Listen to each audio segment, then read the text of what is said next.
코로나19 새 변이 바이러스인 오미크론 출현에 전 세계가 비상입니다. 글로벌 금융시장이 요동치는가 하면 주요국을 중심으로 봉쇄 정책이 다시금 강화되고 있습니다. 우리의 경우 일상회복 조치로 연일 수천 명대 확진자가 나오고 있는 상황에서 5차 대유행 가능성도 제기되고 있습니다. 올해 산업은행의 뉴딜 펀드 집행 실적이 20%도 채 안 되는 것으로 나타났습니다. 뉴딜 펀드는 산업은행이 민간과 함께 매칭하는 구조로 펀드를 조성해 관련 사업에 투자하는 것인데 사업성이 없다고 판단한 민간이 발을 빼면서 펀드 조성 자체가 쉽지 않은 실정입니다. SK텔레콤이 인적 분할을 통해 SK텔레콤과 SK스퀘어로 오늘 코스피 시장에 각각 분할 재상장됐습니다. SK텔레콤은 향후 배당 수준, SK스퀘어는 비통신 부문 자회사들의 재평가 여부에 따라 주가 향배가 크게 달라질 전망입니다. 고액 자산가를 중심으로 사업 초기 단계의 스타트업에 대한 투자가 급증하고 있습니다. 장기 자금 투자에 적합한 데다 세제 혜택까지 받을 수 있다는 점이 관심을 끄는 요인인 것으로 분석됩니다. 여러분 안녕하십니까? 대한민국 대표 경제 뉴스 뉴스플러스 시작합니다. 새로운 변이 바이러스 오미크론 공포가 전 세계로 확산하고 있습니다. 이와 관련해 조금 전 청와대에서 문재인 대통령 주재로 특별 방역 점검 회의가 열렸습니다. 문 대통령은 일상 회복 단계를 현 수준으로 유지하고 4주간 특별 방역 대책을 시행한다고 밝혔습니다. 먼저 문 대통령의 발언 들어보시겠습니다. 어렵게 시작한 단계적 일상 회복을 되돌려 과거로 후퇴할 수는 없는 일입니다. 정부는 지난 4주간의 일상회복 1단계 기간을 면밀하게 평가하여 일상회복 2단계 전환을 유보하면서 앞으로 4주간 특별방역 대책을 시행하고자 합니다. 네, 계속해서 청와대 연결해서 자세한 내용 들어보도록 하겠습니다. 정원우 기자. 네, 청와대에 나와 있습니다. 예, 앞서 문 대통령의 발언을 보면 거리 두기를 다시 강화하지 않으면서도 일상 회복 단계는 현 단계로 유지하겠다 이런 방침으로 보입니다. 네, 그렇습니다. 위드 코로나라고 부르는 방역 완화를 정부에서는 단계적 일상 회복이라는 용어로 공식적으로 쓰고 있습니다. 정부는 지난 1일부터 단계적 일상 회복 1단계를 적용해 왔습니다. 4주가 지난 지금 시점에서 일상 회복 단계를 2단계로 더 올리지는 않고 그렇다고 방역 단계를 더 조이지도 않고 앞으로 4주간 특별 방역 대책으로 지금의 고비를 넘어서겠다는 겁니다. 네, 앞으로 4주간 특별 방역 대책을 시행한다고 했는데 이 특별 방역 대책은 어떤 내용입니까? 네, 4주간 적용하게 될 특별 방역 대책은 잠시 후 오후 5시 정부 합동 브리핑을 통해서 구체적인 내용이 공개됩니다. 다만 문 대통령은 특별 방역 대책의 핵심으로 백신 접종과 병상, 의료 인력 확보, 치료제 조기 도입 등을 강조했습니다. 부스터샷이라고 부르는 3차 접종까지 마쳐야 접종 완료라는 인식 전환이 필요하다면서 국민들에게 적극적인 접종을 당부했고요. 또 10대 청소년들의 접종 속도를 높이고 또 미국 등에서 시행하고 있는 5세부터 11세까지의 아동에 대한 접종도 검토도 주문했습니다. 또 최근에 병상 부족이 심각한 만큼 위중증 환자 치료를 위한 재택 치료 등 총력 대응을 주문했고요. 또 내년 2월로 도입 계획을 밝힌 먹는 치료제도 올해 안으로 도입 시기를 앞당기라고 주문했습니다. 네, 구체적인 대책은 브리핑을 봐야 알겠군요. 이 거리 두기를 다시 강화해야 한다는 목소리도 있었는데 이 한동안 현 상태 유지를 결정한 배경은 뭐라고 봐야 됩니까? 네, 지난 7월부터 강화된 사회적 거리 두기를 적용하면서 이 소상공인과 자영업자들이 큰 어려움을 겪지 않았습니까? 또 국민들도 적극적으로 백신 접종에 참여를 해왔고요. 지금 상황이 좋지는 않지만 언제까지나 희생을 강요하면서 갈 수는 없다는 판단인 것으로 보입니다. 단계적 일상 회복으로 돌입한 지 4주가 됐기 때문에 그동안 부족했던 부분을 보완하면서 조금 더 지켜보자는 것으로 볼 수 있겠습니다. 특히 오미크론과 같이 신종 변이 바이러스가 등장했지만 아직 전파력이나 위험도에 대해서는 분석이 진행 중이기 때문에 일상 회복을 포기하기에는 이르다는 판단도 깔린 것으로 보입니다. 네, 오늘 회의가 대통령 주재로 열린 것도 오랜만인데 지금 상황을 그만큼 심각하게 보고 있다는 뜻이겠죠? 네, 그렇습니다. 문 대통령이 직접 방역 회의를 주재한 것은 지난 7월이었고요. 당시 확진자가 급증하면서 거리 두기 4단계에 돌입하는 시점이었습니다. 최근에도 역시 하루 확진자 수가 4,000명 수준으로 치솟고 있고 위중증 환자와 사망자가 급증하는 등 상황이 좋지 않기 때문에 대통령 주재로 방역 대책을 다시 재정비한다는 측면이 있습니다. 문 대통령은 지금 상황을 지금까지와는 차원이 다른 또 다른 고비라면서 이 고비를 넘어서지 못하면 단계적 일상 회복이 실패로 돌아가는 더 큰 위기를 맞게 된다고 경각심을 높였습니다. 문 대통령은 코로나19로 인한 사망자와 그 가족들의 공개적으로 애도와 위로도 전했습니다. 지금까지 청와대에서 전해드렸습니다. 오미크론 변이 바이러스는 델타 변이보다 강력한 전파력으로 기존 백신과 치료제마저 무력화시킬 거란 우려가 나옵니다. 일상 회복 조치로 하루 수천 명대 확진자가 나오고 있는 상황에서 오미크론발 5차 대유행에 대한 불안감 역시 커지고 있습니다. 정재홍 기자입니다. 오미크론은 코로나19 델타 변이 바이러스보다 스파이크 단백질 돌연 변이를 2배 이상 보유한 것으로 알려졌습니다. 코로나 바이러스는 돌기처럼 솟은 스파이크 단백질을 이용해 세포로 침투합니다. 돌연 변이가 많으면 전파력은 그만큼 더 강해집니다. 일부 과학자들은 오미크론의 전파력이 델타 변이에 비해 5배 이상이 될 것으로 예상하고 있습니다. 실제 오미크론이 확산된 남아프리카 공화국의 1일 확진자는 며칠 만에 10배로 크게 증가했습니다. 세계보건기구 등 각국 보건당국이 새로운 변이 바이러스에 대해 연구를 지속하고 있지만 정확한 결과가 나오기까진 최소 2에서 3주가 걸릴 것으로 내다봅니다. 기존 백신과 치료제가 오미크론에 대응할 수 있는지 검증이 되지 않았기 때문에 불안감은 더 큰 상황입니다. 화이자와 모더나 등 백신 회사들이 즉각 연구에 착수했지만 새로운 백신이 시장에 나오기까진 3달 가까이 공백이 생깁니다. mRNA 플랫폼이라는 것 자체가 유전자 염기설만 바꿔 넣으면 되는 거니까 대응할 수 있는 능력은 있다고 생각하는데 문제는 그 대응할 수 있는 능력이 있을 때까지 정보를 알아내고 시간을 얼마만큼 지연시킬 수 있냐가 제일 중요한 면이 되겠죠.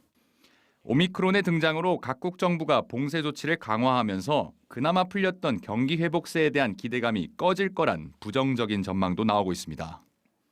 연일 1일 확진자 4,000명 전후를 기록하는 우리나라도 오미크론이 유입될 경우 최악의 5차 대유행을 불러일으킬 수 있다는 우려입니다. 전문가들은 제대로 된 연구 결과가 나오기 전까지 전 세계 시장이 오미크론발 불확실성에 휩싸일 거라고 예상합니다. 한국경제TV 정재홍입니다.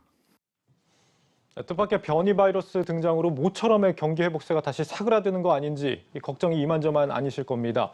이 상황이 길어지면 경기는 회복세가 꺾이고 물가는 공급망 위축 탓에 오름세가 계속되는 이 최악의 상황으로 번질 수도 있다. 이런 경고도 나오고 있습니다. 이 모든 상황을 좌우하는 한 가지 변수가 바로 지금부터 소개해드릴 이 오미크론의 영향력 얼마나 될까 하는 부분입니다. 성장기업부 정재훈 기자와 함께 짚어드리겠습니다. 정 기자, 이 오미크론 확산세가 지금 얼마나 진행되고 있습니까? 네, 그렇습니다. 앞서 보신 것처럼 이제 새로운 변이 바이러스 오미크론이 발견된 국가는 어제 기준으로 총 12개 국가입니다. 처음 발견된 것은 이제 아프리카의 보츠와나인데요. 인접국인 이제 남아프리카 공화국에서 확산이 크게 됐습니다. 지금 발견된 사례만 이렇고요. 앞으로 확산은 조금 시간 문제라는 분석입니다. 오미크론이 확산하자 이제 세계 각국은 입국 제한 등 봉쇄 조치에 들어갔습니다. 가까운 일본의 경우 모든 외국인 입국을 전면 금지했습니다. 네, 지금 주로 불안하게 만드는 부분이 전파력 아닙니까? 델타 변이보다도 훨씬 강하다면서요? 그렇습니다. 근데 앞서 이제 리포트에서 보신 것처럼 조금 더 연구가 진행이 돼야 제대로 된 분석이 나오겠지만 지금으로서는 전파력이 더 강한 것으로 좀 분석이 됩니다. 앞서 보신 것처럼 바이러스의 돌연 변이 유전자가 델타 변이보다 2배 이상 많은 것으로 나타나고요. 그래서 이제 미국 과학자 연맹의 한 연구원은 오미크론이 델타 변이보다 500% 더 감염력이 더 강하다고 이렇게 주장하고도 있습니다. 예. 하지만 이제 오히려 돌연 변이가 많으면 바이러스의 감염력 자체가 떨어질 수도 있다는 주장이 있어서 지나친 우려는 경계해야 된다라는 주장도 나옵니다. 네, 이 전파력이랑 중증으로 전환될 확률은 또 다른 문제잖아요. 그런 의미에서 이제 백신은 여전히 유효하다 이런 언급도 지금 현재 국내 전문가들 사이에서 나오고 있는 상황입니다. 이 당장은 아니지만 조만간 좀 국내로도 또 이렇게 전이가 되겠죠? 그렇습니다. 전문가들이 이제 오미크론의 변이 우세종이 된다면 국내에서도 좀 들어오는 것은 시간 문제라고 이렇게 분석을 하고 있습니다. 예. 우리나라를 비롯해서 이제 주요국들이 봉쇄 조치에 들어갔지만 아예 전 세계 입국자를 모두 제한할 수는 없는 상황입니다. 내국인은 다 이제 입국을 허용하기 때문이죠. 그리고 또 이미 침투했을 가능성도 배제할 수는 없습니다. 코로나19가 이제 중국 우한에서 처음 발견되고 우리나라에 들어오는 데까지 한 2달 정도 걸렸는데 델타 변이도 이제 인도에서 처음으로 발견을 하고 우리나라에서 우세종이 되기까지는 한 두 달에서 세 달 정도 걸렸습니다. 다만 이제 오미크론의 경우는 델타 변이보다 조금 더 일찍 확산세를 감지한 만큼 대응도 조금 빨리 이루어지고 있다는 점이 조금 긍정적으로 내다볼 수 있는 점입니다. 지금 모더나, 화이자는 이미 오미크론 대응 백신 개발에 착수했다라고 하는데 백신이 또 금방 나오게 될까요? 그렇습니다. 이제 mRNA 백신 개발사인 이제 화이자와 모더나 같은 경우에는 각자 이제 성명을 내고 백신을 뭐 곧 내놓겠다 이렇게 발표를 했습니다. 예. 화이자는 새로운 mRNA 백신을 6주 내로 개발을 해서 최소 100일 이내에 출고할 수 있다 이렇게 성명으로 발표를 하기도 했고요. 모더나 또한 이제 대응할 수 있는 백신을 내년 초에 내놓겠다 이렇게 발표했습니다. 문제는 이제 백신이 나오기까지 두세 달 정도의 공백이 생긴다는 겁니다. 그 사이에 각국이 확산을 어떻게 막아내고 또 확진자를 어떻게 관리하느냐가 관건이라고 볼 수 있습니다. 특히 이제 국내에 나와 있는 유전자 증폭 PCR 검사로는 기존 변이 바이러스만 검출을 할 수 있어서요. 격리 등에서 이제 대응력이 조금 떨어진다는 지적이 있었습니다. 그래서 질병관리청은 오늘 백브리핑을 통해서 오미크론 신속 확인을 위해서 타겟 유전자 분석법 개발에 착수하겠다 이렇게 밝히기도 했습니다. 그리고 이제 오늘 진단키트 같은 업체들은 랩지노믹스 같은 진단키트 업체가 자사 제품으로 이제 오미크론을 포함한 모든 변이에 대응이 가능하다고 밝히면서 시장에서는 조금 이 부분을 주목하기도 했습니다. 예, 이 검출이 안 되는 부분은 뭐 검출이 되도록 바꾸면 될 문제 같고 백신만 또 나와준다면 극복하는 건 뭐 시간 문제지 않을까 이런 생각도 듭니다. 이대로 오미크론발 5차 대유행이 정말 뭐 올 수도 있다 이런 얘기도 나오던데 정말 오게 될까요? 어떻게 전망이 되고 있습니까? 이제 의료계에서는 5차 대유행 좀 진입 초기에 들어갔다는 조금 부정적인 전망을 내놓고 있습니다. 사실 의료계 이제 일상회복지원위원회 같은 거에서 의료계에서는 계속 사회적 거리두기를 강화해야 된다라고 주장을 했는데 예. 좀 부처간이나 전문가들 의견이 좀 맞지 않았던 부분도 있었는데요. 문제는 지금 겨울철이라서 계절적 요인으로 인해서 실내에 머무는 시간이 많아졌고 여기에 따라서 이제 코로나 확산세가 꺾이지 않고 있다는 분석입니다. 여기에다 이제 오미크론이 국내에 상륙하면 돌파 감염 사례와 같은 경우가 많아질 가능성도 배제할 수는 없습니다. 델타 변이 바이러스와 마찬가지죠. 정부가 여전히 단계적 일상회복 조치를 고집하고 있다는 점에서 5차 대유행을 어느 수준으로 억제하느냐가 겨울 방역의 판가름을 나타낼 수 있다고 이렇게 진단하고 있습니다. 네, 이 변이 바이러스의 전파력부터 위력까지 아직까지 이제 확실한 건 없다. 대응도 좀 착실하게 진행 중이다라고 정리를 해보겠습니다. 정재영 기자였습니다. 잘 들었습니다.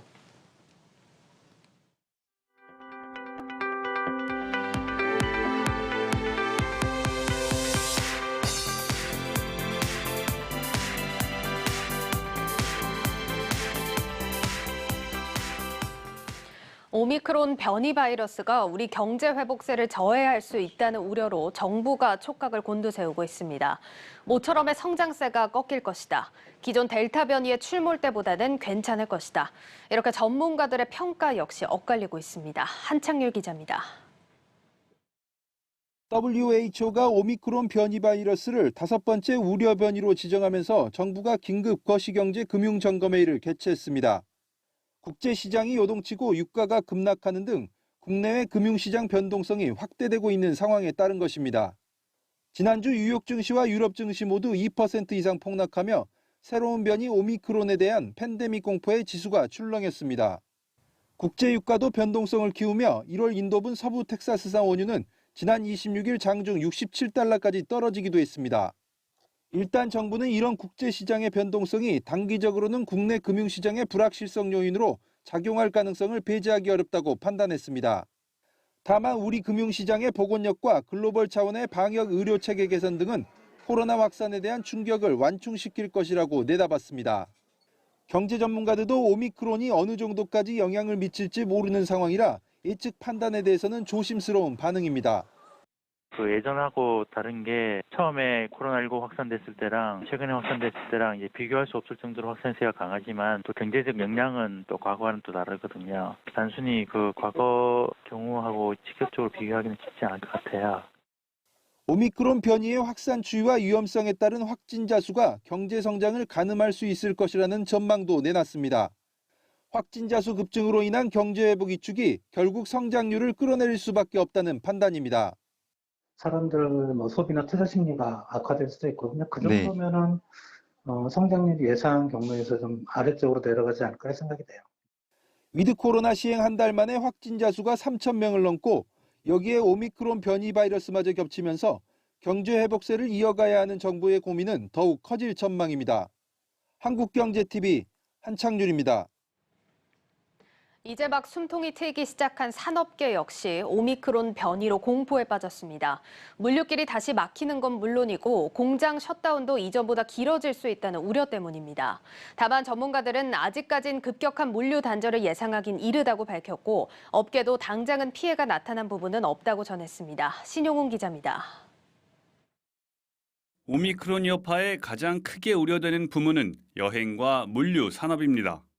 당장 미국은 남아공을 비롯한 남아프리카와 인접 국가에 대한 여행 제한 조치를 내렸고 유럽과 아시아 국가들 역시 남부 아프리카에서 오는 항공편을 중단하거나 자국민의 입국을 금지하는 조치를 잇따라 취하고 있습니다. 오미크론 발생 초기 확산세를 꺾기 위해 각국이 출입국 통제를 강화하면서 국경이 폐쇄될 것이라는 우려까지 나오고 있습니다. 하지만 이럴 경우 경제적 파장이 워낙 큰 데다 지난 5월 델타 변이 확산 당시에도 국경 폐쇄 조치까지는 없었던 만큼 급작스런 폐쇄 조치가 나오긴 힘들 것이라는 분석이 우세합니다. 델타 변이 때 남동부 지역 중심으로 미국 코로나19 확진자 수가 굉장히 빠르게 늘었거든요. 거의 3배 정도 늘었는데도 불구하고 락다운을 안 했어요. 이미 코로나19와 델타 변이에 대한 학습 효과가 있는 상황에서 무리한 격리 정책을 쓰지는 않을 것이란 얘기입니다. 직접적인 타격이 예상됐던 항공업계도 아직은 추이를 좀 더 지켜보자는 입장입니다. 어떤 상황 지켜보는지 저희는 좀 보긴 봐야 되는데 직접적으로 현재 어떤 노선이나 이런 데 영향이 있거나 그렇지 않은 상황 전혀 안 들어가고 있죠. 저희는. 국가별 입국 제한 조치가 항공산업 전반에 영향을 미칠 수준은 아니라는 겁니다. 다만 오미크론의 확산 속도와 치사율에 대한 정확한 분석 결과가 나오기 전까지는 생산 차질과 물류 대란에 대한 우려는 지속될 것으로 전망됩니다. 한국경제TV 신용훈입니다.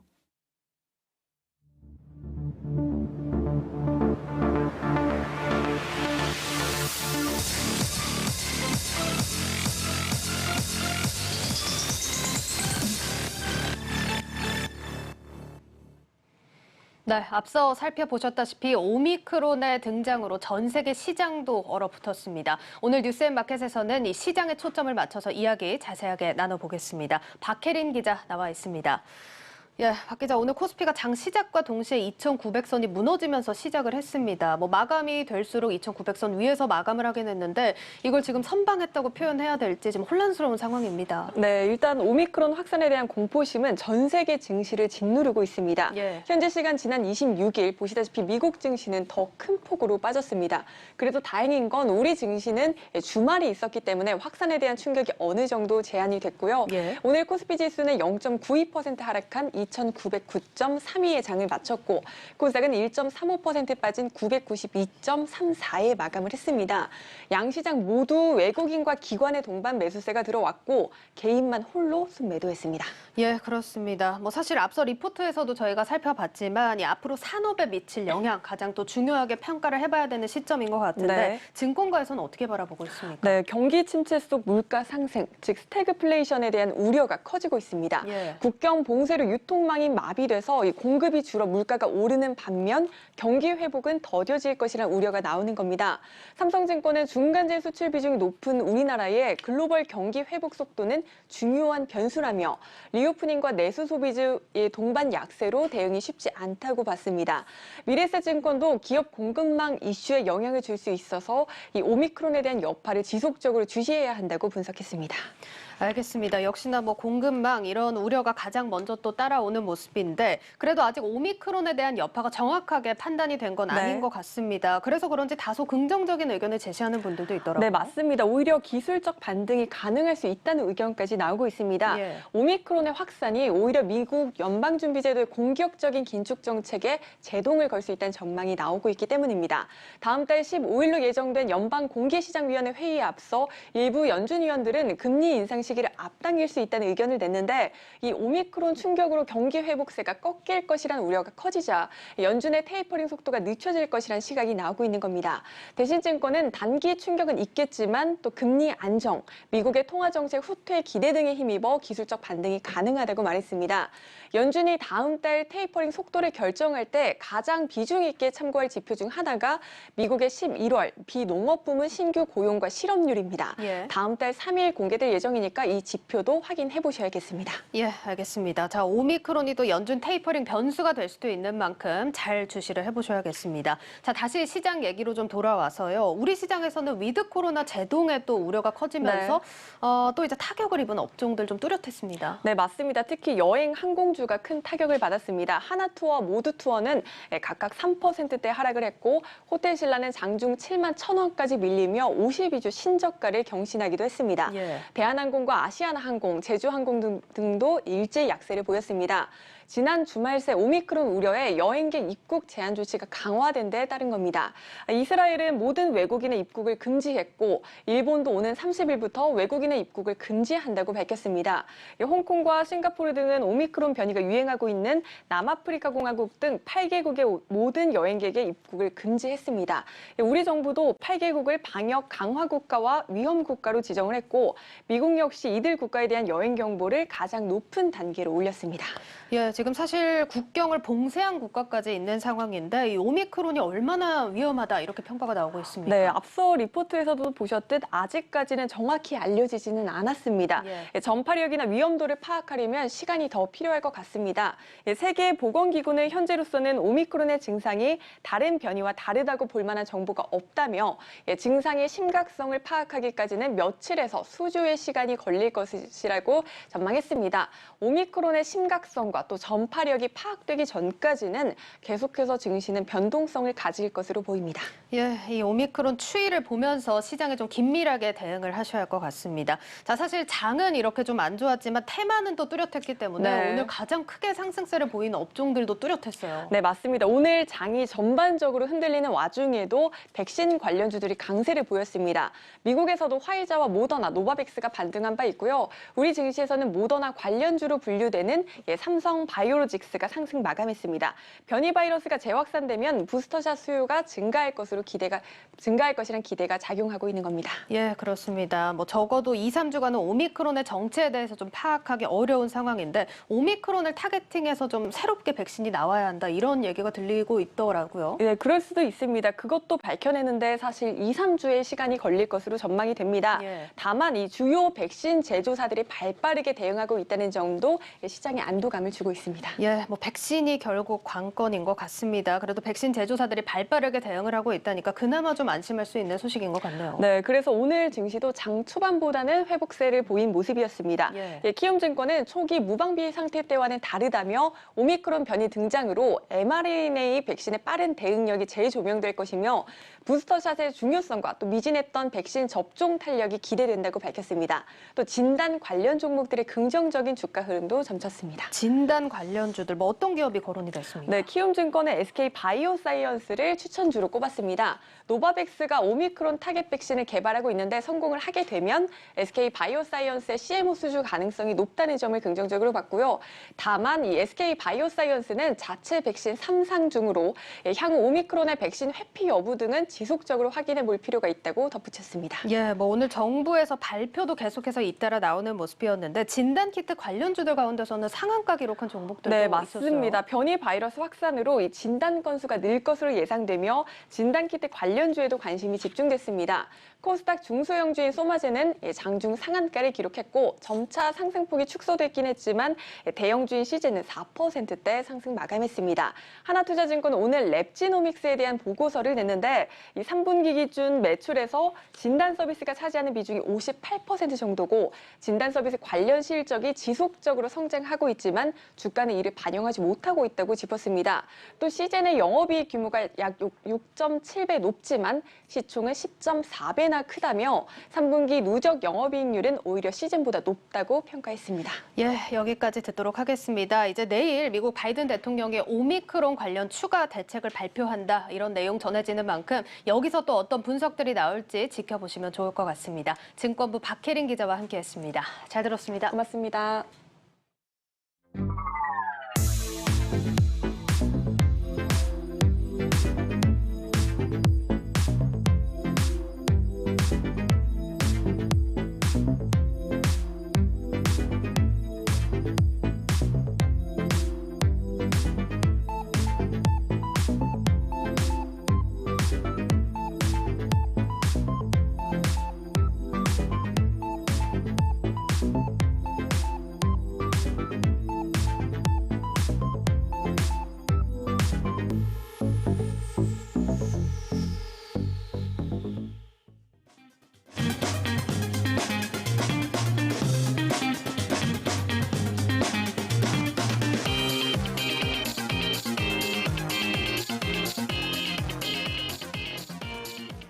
네, 뉴욕 증시 A2J 조영 기자와 함께하겠습니다. 조 기자, 오늘 다룰 기업은 코로나 바이러스와 역시 관련이 있죠? 맞습니다. 오늘 2개 기업 들고 왔거든요. 아, 2개입니까? 네. 원래 이제 가장 이슈 있는 기업 하나를 들고 오는데 네. 같이 이야기 나눠야 할 것 같아서 MRK PFE입니다. 앞에는 머크사인지 알겠는데 네. 뒤에는 모르겠습니다. 아, 네, 파이자인데요. 아, 저는 파이자군요. 둘 다 네. 사실 티커명만 보고서는 몰랐어요. 그래서 네. 이 두 회사가 모두 먹는 치료제, 알약 형식의 코로나 치료제를 이제 곧 내놓을 거 승인이 임박되어 있거든요. 그래서 이 두 회사 이야기 오늘 좀 나눠보도록 그러네요. 하겠습니다. 이 오미크론이 나오면서 팬데믹을 진짜 얼마나 더 오래 우리가 견뎌야 되느냐. 맞습니다. 정말 요즘엔 지난하다 이 표현이 정말 적합한 그런 시대가 아닌가 싶습니다.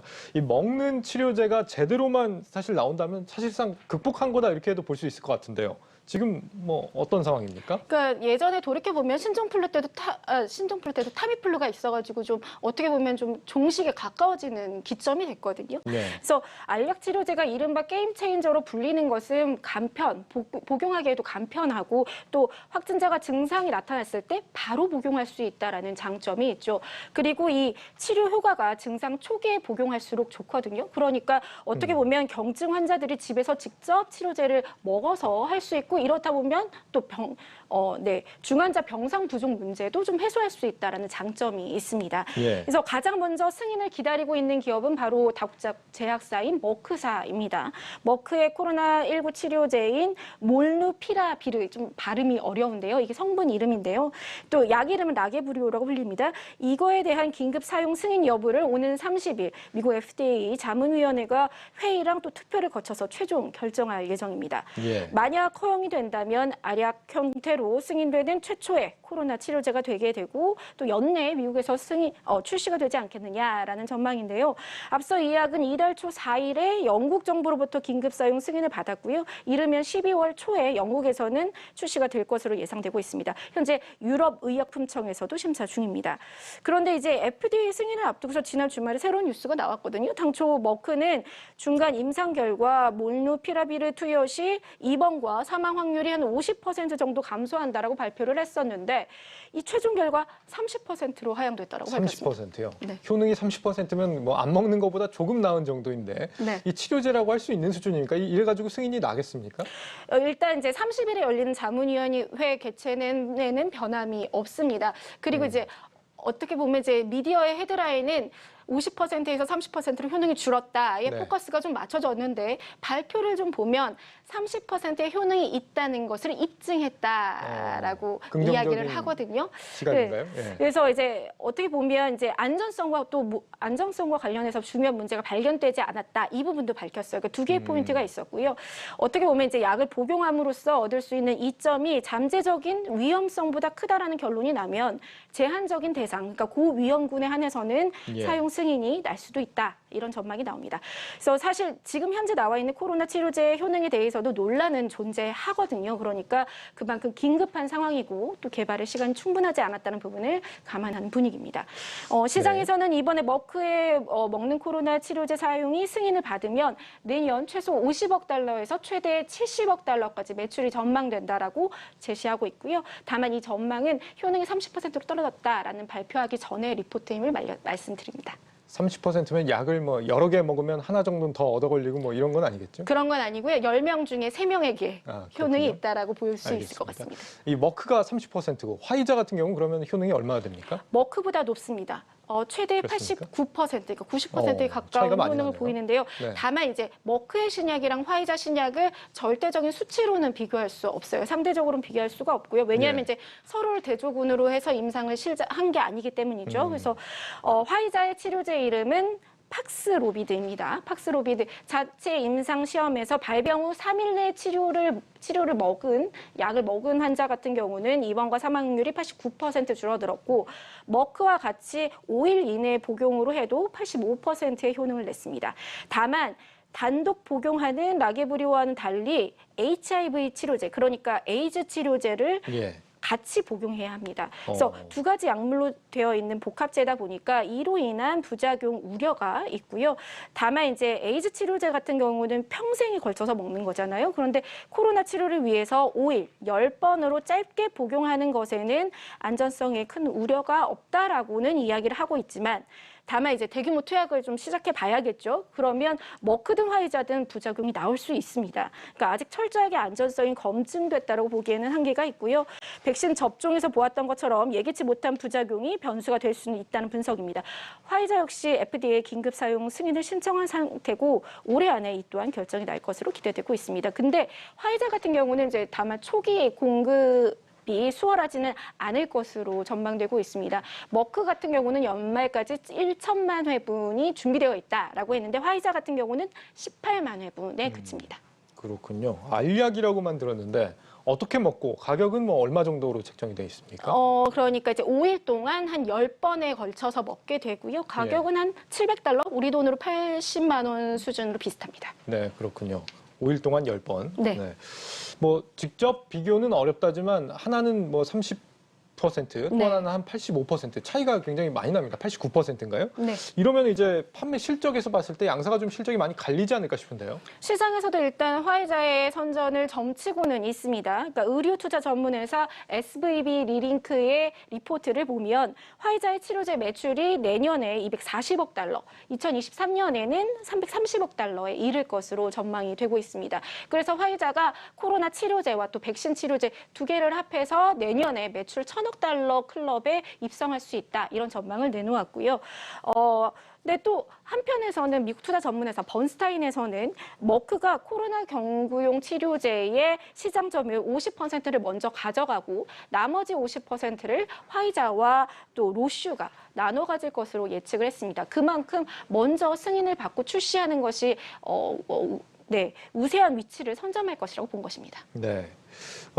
이제 가장 궁금한 질문이죠. 네. 오미크론 이 변이에 관련 효능이 있을 것이냐 이 부분인데 어떻게 전망이 되고 있습니까? 그러니까 일단 주사 방식의 항체 치료제보다는 이 경구용 치료제 이번에 나오는 신약들은 항바이러스제라고 불리거든요. 이 신약들이 변이와는 좀 상대적으로는 영향을 받지 않는다라고 이야기를 하고 있습니다.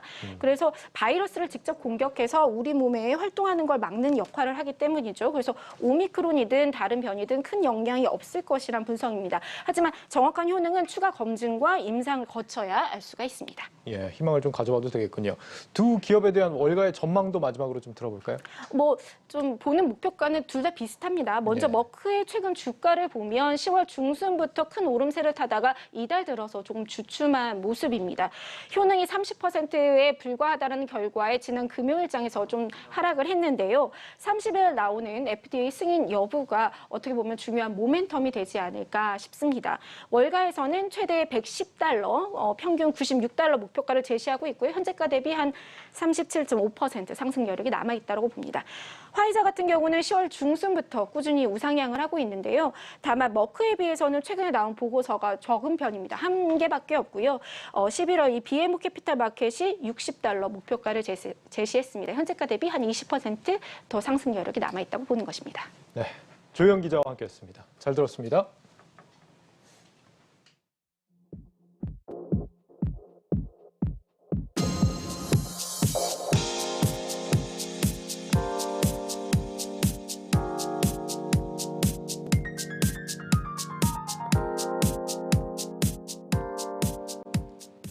네, 정부가 첨단 산업을 지원하겠다며 조성하기로 한 뉴딜 펀드의 출자 금액이 당초 계획의 5분의 1 수준에도 못 미치는 것으로 저희 한국경제TV 취재 결과 드러났습니다. 거창한 계획은 발표했지만 막상 투자하기 적합한 사업을 못 찾고 있기 때문인데 이런데도 내년도 뉴딜 펀드 예산은 올해보다 증액이 검토되고 있습니다. 문성필 기자의 단독 보도입니다. 산업은행은 올해 1월 한국판 뉴딜을 뒷받침할 국민 참여형 펀드, 이른바 뉴딜 펀드를 조성하겠다며 5,100억 원을 출자합니다. 수소 전기차와 인공지능 등 뉴딜 분야 기업에 투자해 산업 경쟁력을 높이고 그 성과를 국민들과 공유하겠다는 목표입니다. 그런데 9월 말 기준 올해 예산 5,100억 원 가운데 실제 출자된 금액은 16.7%에 불과합니다. 83.3%, 사실상 예산안 대부분이 미출자된 겁니다. 집행 실적이 이토록 저조한 이유는 뉴딜 기업에 투자할 자펀드 결성이 여전히 대부분 이루어지지 못했기 때문입니다. 어떤 산업과 기업에 투자할지 구체적인 계획 없이 발표부터 하다 보니 정작 투자처를 발굴하는 데 어려움을 겪는 것으로 알려졌습니다. 투자할 수 있는 회사가 있어야 되고 그 단계까지 가려면 사업이 있어야 되고 사업에 투자하는 단계에 어떤 게 진행이 돼야 되는데 그런 얘기를 들어본 적이 없기 때문에 이에 산업은행은 올해 안에 자펀드 결성을 마무리하고 내년부터 투자를 집행하겠다는 입장입니다.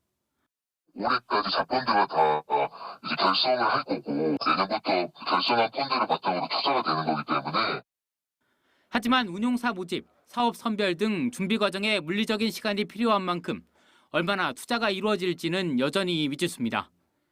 올해가 한 달밖에 남지 않은 상황에서 올해 뉴딜 펀드 예상 상당수가 투자처를 찾지 못했지만 금융위는 내년 뉴딜 펀드 예산안을 올해보다 1,300억 원 증액해 편성했습니다.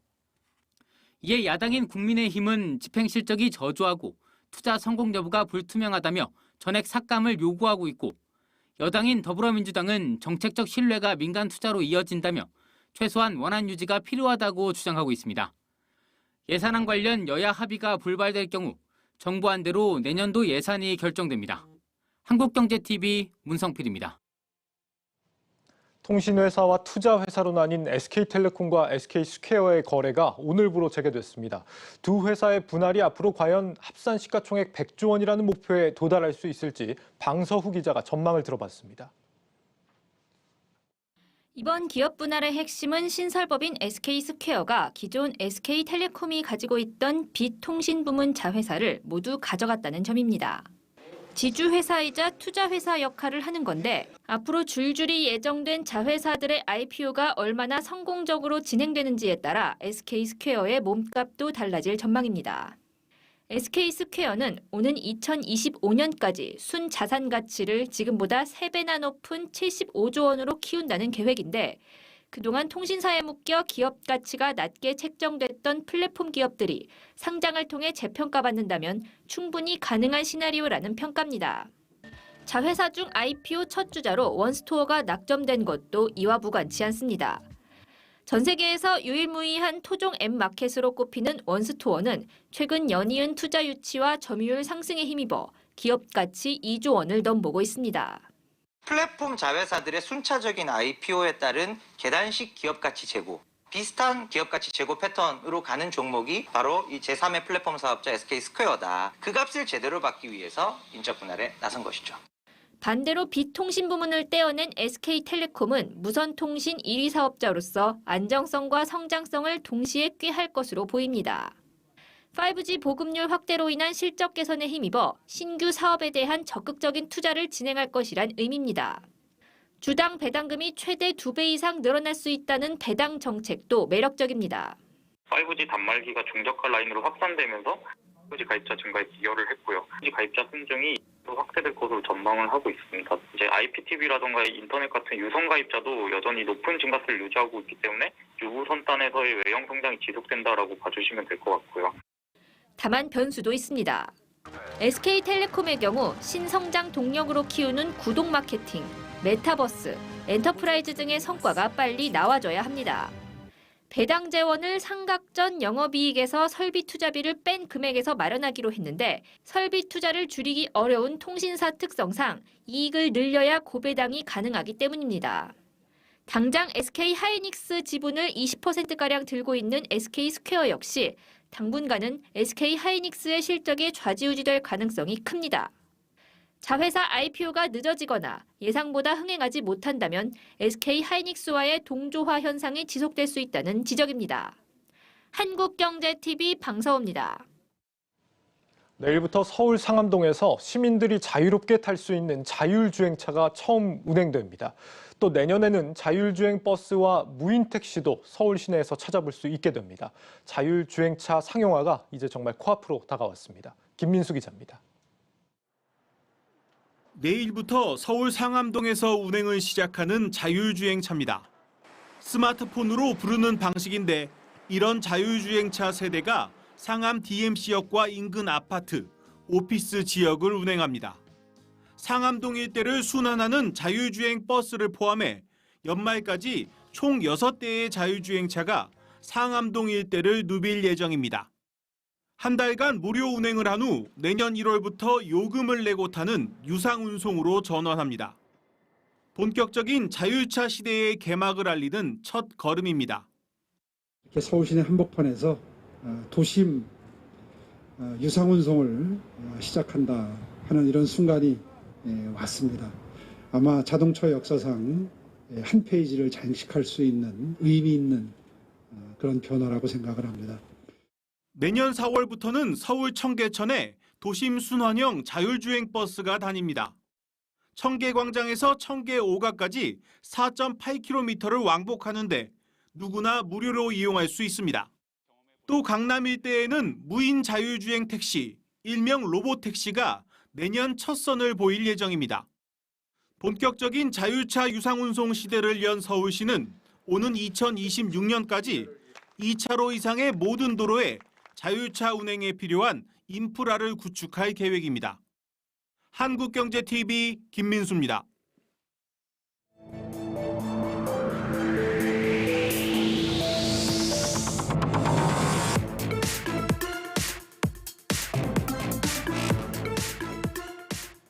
성장 가능성이 무궁무진하지만 반대로 실패할 가능성도 높은 스타트업 투자는 대체로 정부의 자금이나 벤처 캐피탈의 전유물이었는데요. 최근에는 개인 고액 자산가들도 포트폴리오에 스타트업들을 일부 담고 있는 것으로 나타났습니다. 초기 기업들은 빠르게 후속 투자를 받을 수 있고 투자자들은 투자 기업이 성공할 경우 높은 수익을 기대할 수 있다는 점에서 자산가들의 관심은 더 커질 전망입니다. 지수희 기자입니다. 내년 코스닥 상장을 앞두고 있는 블루포인트 파트너스. 블루포인트는 기술력 있는 창업기업의 초기 자금 투자뿐 아니라 인력과 비즈니스 전략을 지원해주는 엑셀러레이터로 상장에 성공한다면 엑셀러레이터 상장기업 1호로 기록될 전망입니다. 지난 2014년 설립 이후 현재까지 200여 곳의 혁신 스타트업에 투자해왔으며 90% 이상 기업이 살아남아 이들의 기업 가치가 현재 2조 4천억 원에 달합니다. 이런 상황에 최근 증권사들이 블루포인트의 자산가들의 자금 운용을 맡기고 있습니다. 비상장 스타트업 투자에 가장 적극적인 DB금융투자는 올해 하반기에만 2개의 펀드에 총 190억 원을 투입했고 삼성증권은 지난달 114억 원 규모의 펀드를 만들었습니다. 이 자금들은 블루포인트가 발굴해 이미 투자를 진행한 기업들의 후속 투자에 투입돼 기업의 성장 기간을 단축시킬 전망입니다. 특히 이 펀드들 모두 신탁 상품으로 고객의 요청에 따라 증권사들이 상품을 만들었다는 점에서 비상장 스타트업 투자에 관심이 반영된 셈입니다.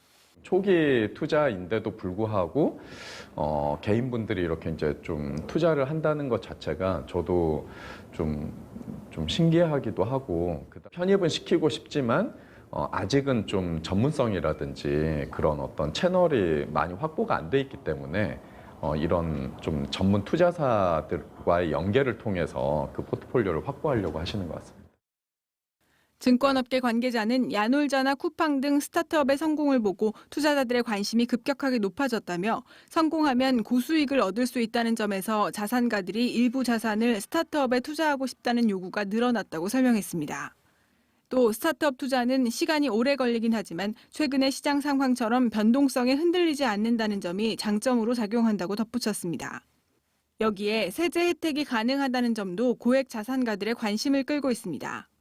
현행 세법에 따르면 벤처기업이나 창업 3년 이내의 기업에 투자할 경우 연말 정산 시 소득공제가 가능합니다.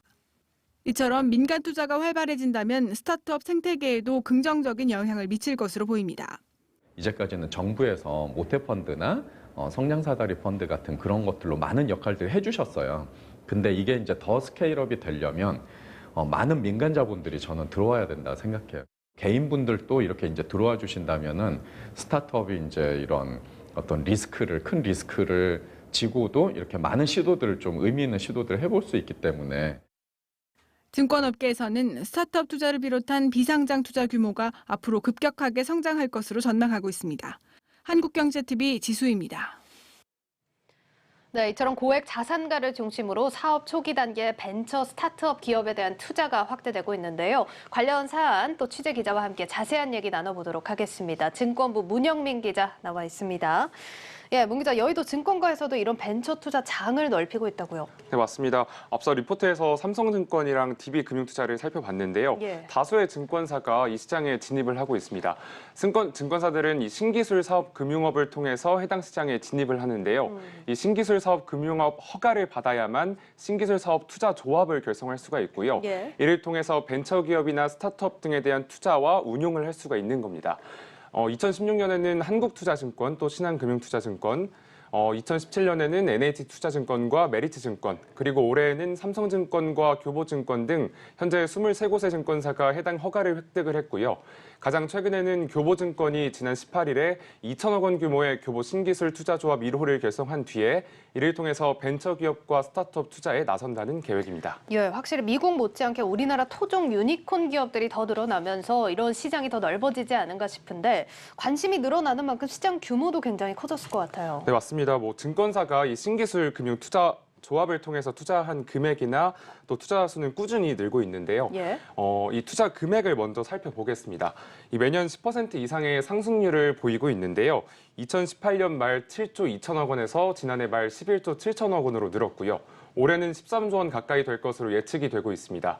이 개인 투자자 수 역시 2018년에는 366명에 불과했었는데 지난 3월 2,521명으로 6배 이상 증가한 상황이고요. 이러한 가운데 벤처기업에만 투자된 금액도 가파르게 증가하고 있습니다. 지난해 9월까지 2조 8,925억 원이 투자됐었는데 올해 그 같은 기간 9월까지는 벌써 5조 2,500억 원 이상이 모였고요. 지난해 연간 투자 금액인 4조 3천억 원을 뛰어넘은 겁니다. 예, 이 중에서 개인 투자자 증가 속도가 빠르다는 게 좀 눈에 들어오는 포인트인 것 같은데 사실 스타트업 투자가 잘 되면 정말 좋지만 안 되면 그만한 리스크를 또 감수해야 하는 투자입니다. 이렇게 안전한 투자 환경을 만들기 위해서 저희가 어떤 점들을 좀 보완해야 될까요?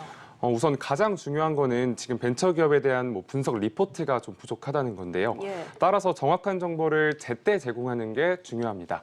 우선 증권사 차원에서는 이 상세한 투자 정보를 제시할 필요가 있는데요. 현재는 소수의 증권사만 이 벤처기업 분석 리포트를 발간하고 있는 상황입니다. 이 KB증권과 신한금융투자는 관련 팀을 최근에 신설하고 벤처 스타트업 기업에 대한 보고서를 발간하기 시작했고요. 예. 이외에도 DB금융투자, 또 이베스트 투자증권 등도 꾸준히 비상장 기업 리포트를 정기적으로 내놓고 있습니다. 이제는 벤처 투자 관련 상품을 출시하고 또 조합을 운영하고 있는 증권사에서 이러한 추세가 더욱 확대돼야 하는 시점이라는 어떤 지적이 있습니다. 예, 증권가에서는 일단 투자자들 편의에 좀 초점이 맞춰져 있는 것 같고 금융 당국 차원에서도 준비를 해야 하지 않을까 싶은데 워낙 또 초기 시장이니까 제도적으로도 보완이 필요할 것 같거든요. 네, 맞습니다. 좀 제도적으로 미비한 점이 좀 있는데요. 앞서 살펴본 이 신기술 조합의 경우 현재 금융소비자보호법 적용 대상에서 제외되고 있습니다. 특히 고액자산가 등 개인 투자 수가 빠르게 늘고 있고 관련 시장도 가파르게 확대되고 있다고 앞서 설명을 드렸었는데요. 따라서 정부가 직접 나서서 투자자 보호 장치를 마련하는 게 시급합니다. 이에 금융당국은 최근 증권사를 대상으로 내부 통제를 마련하라는 행정명령을 내렸고요. 이에 따라 증권사에서 다음 달 1일부터 당장 이 투자조합 출자를 권유할 때 금융상품 판매업자로서 이 금융소비자보호법상 금융투자상품 판매 규제를 준용해야만 하고요. 이에 필요한 내부 통제를 마련해야만 합니다. 이러한 안전장치를 마련하고 혜택을 더욱 늘린다면 이 벤처 스타트업 투자 시장이 더욱 빠른 속도로 확장이 되겠죠. 현재 각종 연말정산 세액공제 혜택과 비과세 혜택이 있습니다만 이러한 혜택의 폭이 더욱 늘어야만 이 투자금액 유입이 더욱 빨라질 것으로 전망이 되고 있습니다. 예를 들어 이렇게 세액공제 측면이 아니더라도 오늘 방송 보시고 투자하고 싶어 하시는 분들이 많을 것 같은데 저희가 이렇게 쉽게 접근할 수 있는 방법이 있다면 어떤 게 있을지 짧게 설명 부탁드립니다. 가장 손쉽게 할 수 있는 건 비상장 기업거래 플랫폼을 이용하는 건데요. 금융투자협회에서 운영하고 있는 KOTC도 있을 거고요. 삼성증권이나 신한금융투자의 플랫폼도 현재 운영이 되고 있습니다. 이 외에도 벤처캐피탈 상장사에 직접 투자하는 것도 하나의 방법이 될 수가 있겠습니다. 대표적으로는 이 하이브나 HK이노엔에 투자했던 스틱 인베스트먼트가 다음 달 17일에 상장을 하는데요. 이 스틱 인베스트먼트 외에도 또 배달의 민족 초기 투자로 대박을 터뜨렸던 KTB 네트워크도 같은 달에 상장하니까 이 상장사에 투자하는 것도 하나의 방법이 될 수 있겠습니다. 알겠습니다. 자, 오늘 내용 참고하셔서 투자 포트폴리오 넓혀보는 기회로 삼으시면 어떨까 싶습니다. 증권부 문영민 기자와 함께했습니다. 잘 들었습니다. 감사합니다.